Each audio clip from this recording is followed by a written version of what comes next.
ببخشید ما زانتون شدیم. خواهش میکنم. مسیرتون کجا هست؟ ما تا یه جایی باهاتون میاییم. انقدر روشنک جون ازتون تعریف کرد که گفتیم مزاحمتون بشیم. لطف داره. میگن شما شبیه بازیگرای سینما هستین. آره خیلی بازیگر هست. سریال خارجی چی بود؟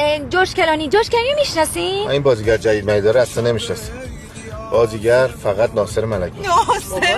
کلانی خیلی معروفه. اتفاقا الان دوباره داره مثل قدیم میشه. دوره مردای جا افتاده است. تو سینما؟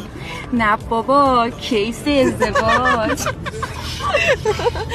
میگه آقا خسرو شنبه تولد منه، هرچی به روشنک میگم بیاین میگه شما باید اجازه بدین. آره نه من بهشون گفتم که نکردم پیش شما، خب بعد شما اجازه بدین برم دیگه.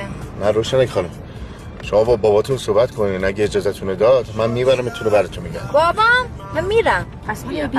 شما برای چه مایه هستین؟ من دیما به دنیا اومدم. حدس میزدم زحلی باشین. خوشبختم منم زحلیم.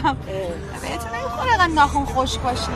چی باشم؟ ناخون خشک، حراف، جدی، اهل عمل، از ویژگی پای یه بوز شاخ داره. البته همه بوزای شاخدار خودشونو تو آینه زیاد نگاه میکنن. شما چطور؟ والا بوزو نمیدونم ولی من خودمو زیاد نگاه میکنم.